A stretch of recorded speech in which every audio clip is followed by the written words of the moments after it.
NGO నాటకం రచయిత ఆచార్య ఆత్రేయ.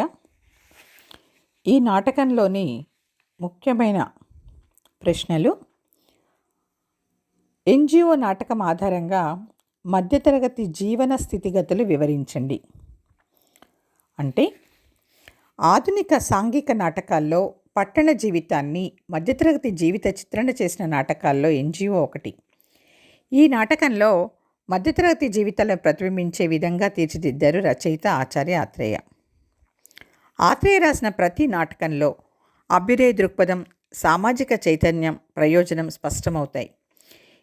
ఈ ఎన్జిఓ నాటకం తెలుగు నాటక రంగంలోనే ఒక కొత్త ఒరవడిని, అలజడిని, ఆనాటి మధ్యతరగతి జీవిత అసహాయతను చిత్రించిన దృశ్యకావ్యం అని చెప్పొచ్చు.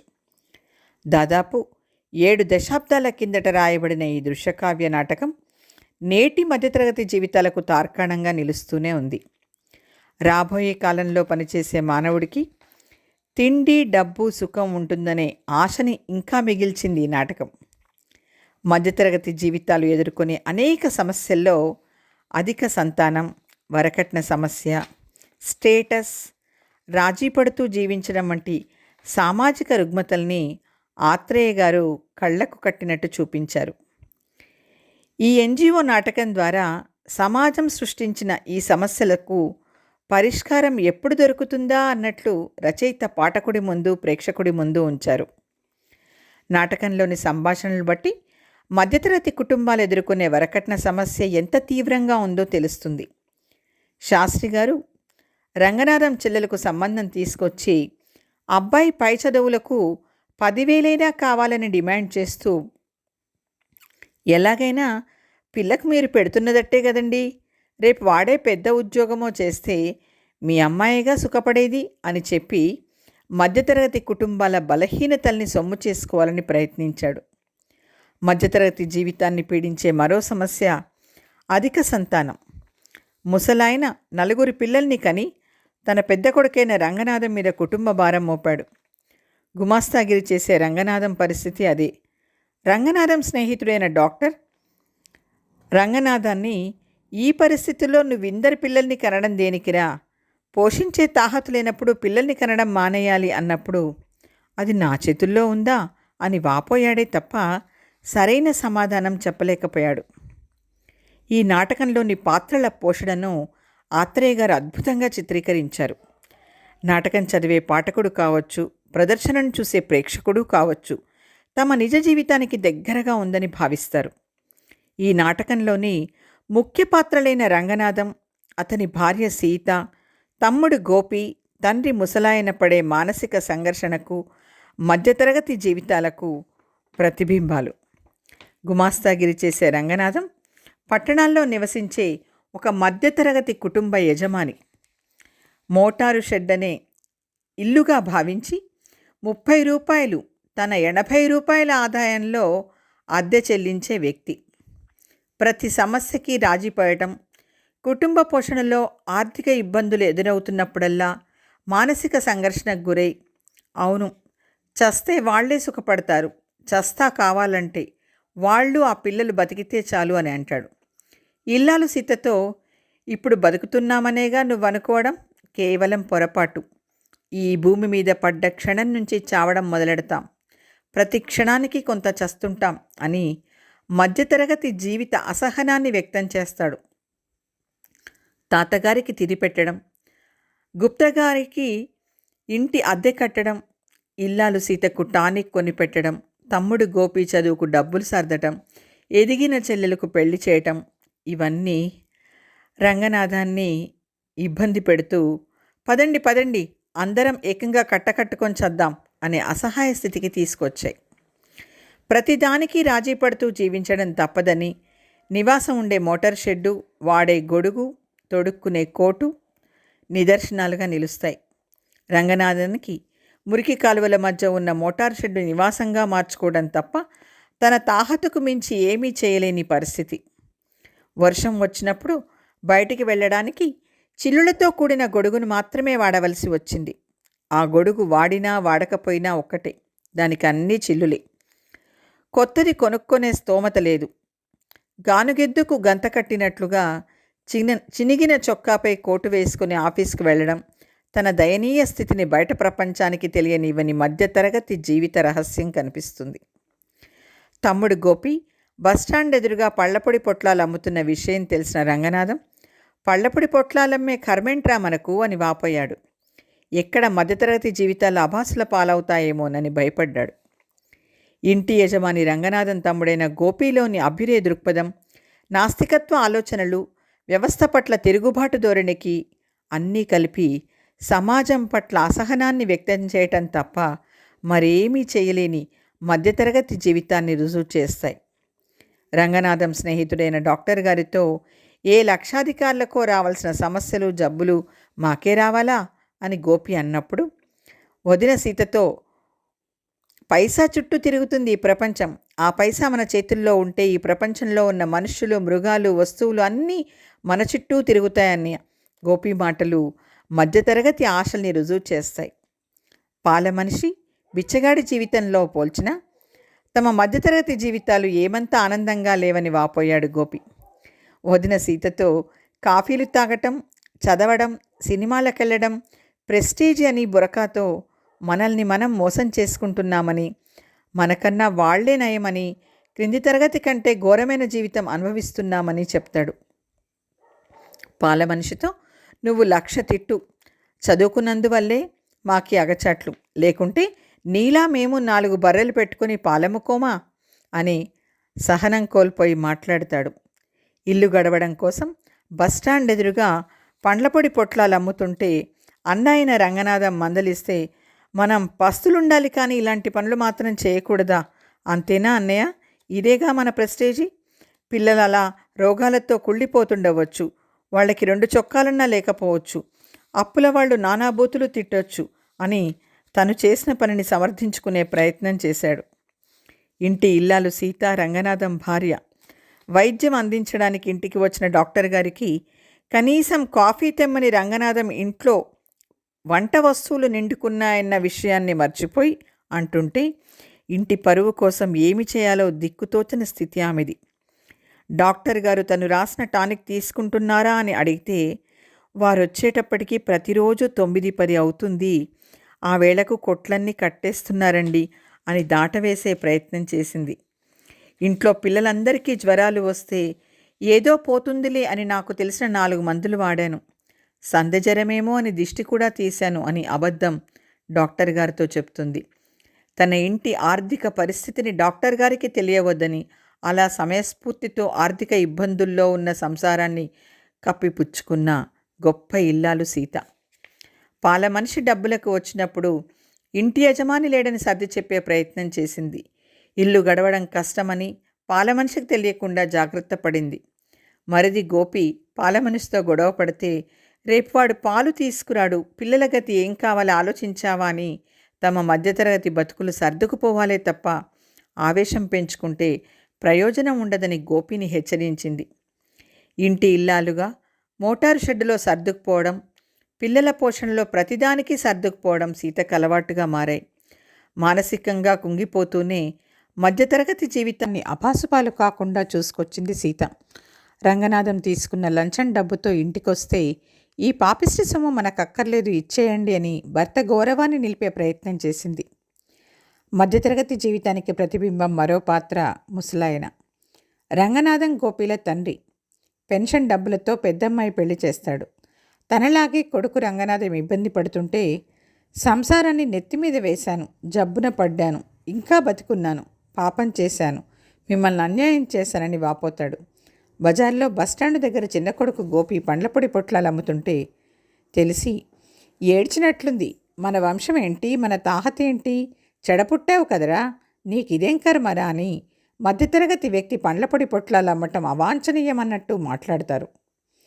మధ్యతరగతి జీవితాలు ఆర్థిక ఇబ్బందులతో కొట్టుమిట్టాడుతూ, మరోవైపు ప్రెస్టేజ్ పేరుతో జీవితాలను ఎలా సర్దుకుపోవలసి వస్తుందో ఈ నాటకం ద్వారా ఆత్రేయ గారు నిరూపించారు. కుటుంబ పోషణ కోసం మనసు చంపుకొని చేసిన తప్పుకు శిక్ష ఎలా అనుభవించవలసి వస్తుందో ఈ నాటకం తెలుపుతుంది. నిజాయితీ, వ్యక్తిత్వం అనే 2 విలువైన పదాలు మధ్యతరగతి కుటుంబాన్ని రక్షించలేకపోయాయి. కుటుంబాన్ని చిందరవందర చేశాయి. గోపి పాత్ర గురించి సమగ్రంగా రాయము. గోపి ఎన్జిఓ నాటకంలో ప్రధానమైన పాత్ర. గుమాస్తా రంగనాథానికి తమ్ముడు. కాలేజీలో చదువుతుంటాడు. ఫీజు కట్టలేని స్థితిలో కాలేజీకి కూడా వెళ్ళడు. మాటకారిగా, ఆత్మాభిమానిగా, దాపరికం లేని మనిషిగా, కర్మ సిద్ధాంతానికి వ్యతిరేకిగా, అన్యాయాన్ని ఎదిరించేవాడుగా, వరకట్నానికి వ్యతిరేకిగా, శ్రమను ఇష్టపడేవాడుగా గోపి పాత్ర స్వభావం మనకు తెలుస్తుంది. గోపి మంచి మాటకారి, సూటిగా స్పష్టంగా మాట్లాడే స్వభావం. ఎక్కడ కూడా దాపరికం లేనివాడు. ప్రతి అద్దె కొంప ఒక దయ్య కొంపే అని తన వదిన సీతతో చమత్కారంగా అంటాడు. కార్లలో తిరిగే దయ్యాలు, లక్షలు కోట్లు బ్యాంకుల్లో దాచిపెట్టుకు చచ్చే దయ్యాలు, మాట్లాడే దయ్యాలు, ఇలా ధనవంతుల్ని దయ్యాలతో పోలుస్తూ చమత్కారంగా మాట్లాడతాడు. ఇంటి ముందు మురుగు కాలువ మూయించలేకపోయారా అని డాక్టర్ అంటే, మురుగు కాలువ మూయిస్తే మాకు రోగాలు ఎట్లా వస్తాయి, రోగాలు రాకుంటే డాక్టర్లు ఏం కావాలి అని చమత్కారంగా డాక్టర్తో అంటాడు. రామశాస్త్రి తన కొడుకుకు 10,000 కట్నం ఇవ్వాలన్నప్పుడు, ఎక్కడన్నా ఒక బ్యాంకు చూడండి, ఒక అమావాస్య రోజున రాత్రిపూట కన్నం వేద్దామని వ్యంగ్యంగా అంటాడు. ఇంకా గోపి దాపరికం లేకుండా ఉన్నదున్నట్టు చెప్పే స్వభావం కలవాడు. ముక్కుసూటిగా మాట్లాడతాడు. ఎదుటివారు ఏమన్నా అనుకుంటారనే ఆలోచన కూడా లేనివాడు. రామశాస్త్రి తన కొడుకు కట్నం అడిగినప్పుడు ఏమాత్రం కట్నం ఇచ్చుకునేంత స్తోమత లేదని ఖరాఖండిగా చెప్పేస్తాడు. శక్తికి మించి తన తండ్రి, అన్న ఇద్దరూ కలిసి అక్క పెళ్లి చేయడానికి ప్రయత్నం చేస్తుంటే గోపి మాత్రం ఒక్క పైసా కూడా ఇచ్చేంత స్తోమత లేదని స్పష్టంగా దాపరికం లేకుండా చెప్పేటటువంటి వ్యక్తి. అంతేకాకుండా ఆడదాని ద్వారా డబ్బు సంపాదించేవాడు భోగం వాడవుతాడు, కానీ భర్త ఎలా అవుతాడని అంటాడు. అదేవిధంగా పాల మనిషి డబ్బుల కోసం వచ్చినప్పుడు కూడా రేపు మాపు ఇస్తామని పదే పదే తిప్పించుకోకుండా ఇంట్లో డబ్బులు ఇవ్వడం, ఇప్పట్లో డబ్బులు ఇవ్వడం అసాధ్యం కాదు, చచ్చేలోగా డబ్బులు ఇస్తామని చెప్పి పాల మనిషిని తిరిగి పంపిస్తాడు. ఉన్నది ఉన్నట్లుగా చెప్పడానికి ఏమాత్రం వెనకాడని స్వభావం గోపిది. అదేవిధంగా హాయి హాయి ఈ సంసారం అప్పుల కుప్పల సంసారం, మోటారు షెడ్డులో సంసారం అని పాట పాడుతూ వాస్తవాన్ని కళ్ళకు కట్టినట్లు చెప్తాడు. సినిమాలో పాటలాగా హాయి హాయి ఈ సంసారం నవ్యమధుర సుఖ సంసారం అని పాడితే అది సినిమా సంసారం తప్ప నిజమైన సంసారం కాదని కూడా వదినతో అంటాడు. తన మిత్రుడు శేఖర్ తన ఇంటికి వచ్చినప్పుడు ఆ ఇంట్లో ఉండలేక వెంటనే వెళ్ళిపోవడానికి ప్రయత్నిస్తాడు. అంతేకాకుండా గోపిని చులకన చేసి మాట్లాడతాడు. అప్పుడు గోపి అతనితో, మీ నాన్న సంపాదిస్తున్నాడు కాబట్టి నీకు డబ్బు విలువ తెలవడం లేదు, మీ డబ్బే మిమ్మల్ని ఈ స్థాయికి తీసుకువచ్చింది, నువ్వు లక్షాధికారి కొడుకు కాననుకొని బయటపడితే తెలుస్తుంది నువ్వేమాత్రం సమాజంలో బతకగలవో అని ఏమాత్రం దాపరికం లేకుండా అంటాడు. గోపికి ఆత్మాభిమానం ఎక్కువ. ఎవరైనా తమను తక్కువ చేసి మాట్లాడితే సహించడు. అంతేకాకుండా లేని గొప్పలకు పోయి బాధపడడం కన్నా వాస్తవాన్ని గ్రహించి కష్టపడి బతకడానికి ఇష్టపడే వ్యక్తిత్వం గోపిది. తన మిత్రుడు శేఖర్ తన కుటుంబ స్థాయిని తక్కువ చేసి మాట్లాడినప్పుడు అతనితో, నాకన్నా తెలివితేటలు ఏమాత్రం ఎక్కువ కాదు, ఇంటర్లో 4 సార్లు ఫెయిల్ అయిన వాడివి, అంతే తప్ప నువ్వు నాకన్నా ఏమీ గొప్ప కాదు, అయితే ధనవంతుని కొడుకు కాబట్టి నువ్వు సుఖంగా బతకగలుగుతున్నావని నిర్మోహమాటంగా అంటాడు. ఇక కర్మ సిద్ధాంతానికి వ్యతిరేకగా కూడా కనిపిస్తాడు. ఏ లక్షాధికారికో రావాల్సిన సమస్యలు, జబ్బులు మాకే రావాలా అని డాక్టర్తో గోపి అన్నప్పుడు, ఏం చేస్తాం బాబు విధి అని సీత అంటుంది. అప్పుడు గోపి వదినతో ఇలా అంటాడు, విధి విధట పచ్చడి మెతుకులు తిని ఆ కుర్చీకి అంటుకుపోయి గుమాస్తా చాకిరి చేస్తే వచ్చింది ఈ రోగం. రవ్వంత మంచి తిండికి నోచుకుంటే ఎందుకు వస్తాయి అన్ని రోగాలు? మనం చేసిన కర్మను బట్టి ఫలితమే తప్ప విధిరాత ఏమీ కాదని నిక్కచ్చిగా చెప్తాడు. ఇక అన్యాయాన్ని ఎదిరించే స్వభావం కూడా ఉంది. సమాజంలో అనేక మంది పెద్ద మనుషులుగా చలామణయ్యేవారు సమాజాన్ని దోపిడీ చేస్తున్నారని, వారందరినీ జైల్లో పెట్టాలని ప్రతి సందర్భంలో అంటాడు. పబ్లిక్ మీటింగులో నాయకులు చేసే దోపిడీని ప్రజలకు తెలియజేస్తూ ఉపన్యసిస్తాడు. పెద్దలు, అధికారం కలవారు వేలకు వేలు లంచం తీసుకుంటే పట్టించుకునేది లేదు, కానీ కాపలా కాచేవాడు సామాన్య గుమాస్తా కడుపు మాడి కాసుకు చేయి చేస్తే అది నేరం, అది లంచం, దానికి శిక్ష అని ఎస్ఐని నిలదీసి అడుగుతాడు. ఇక వరకట్నానికి ఇతను బద్ధ వ్యతిరేకి. తన అక్కను రామశాస్త్రి కొడుకిచ్చి పెళ్లి చేయడానికి 10,000 రూపాయల కట్నం ఇవ్వాలని అడిగితే గోపి ఇవ్వడానికి నిరాకరిస్తాడు. కట్నం తీసుకొని పెళ్లి చేసుకున్నవాడు భర్త ఎలా అవుతాడు? భార్య అవుతాడు. కట్నం ఇచ్చిన ప్రతి భార్య భర్త అవుతుందని అంటాడు. కట్నం ఇవ్వకుంటే తన కొడుకు పెళ్లి చేసుకోడని రామశాస్త్రి అన్నప్పుడు డబ్బులు ఉన్న ఇనుప పెట్టెకే నీ కొడుకును పెళ్లి చేసుకోమని చెప్తాడు. ఉన్నవాడు ఎంతైనా ఇవ్వగలడు, కానీ లేనివాడు ఎక్కడి నుంచి తెచ్చిస్తాడు? బ్యాంకుల్ని కొల్లగొట్టడం తప్ప అని గోపి కోపంతో అంటాడు.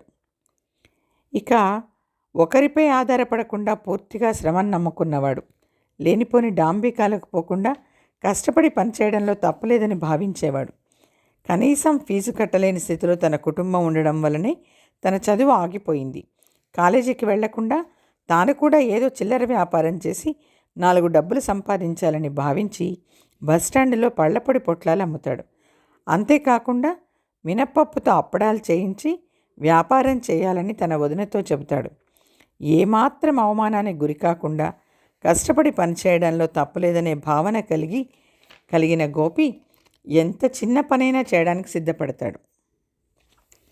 ఇది గోపి మనస్తత్వ చిత్రణ. సీత పాత్ర చిత్రణ. ఎన్జిఓ నాటకంలోని వస్తు పట్నంలో నివసించే మధ్యతరగతి వాని ఇరుకు జీవితం.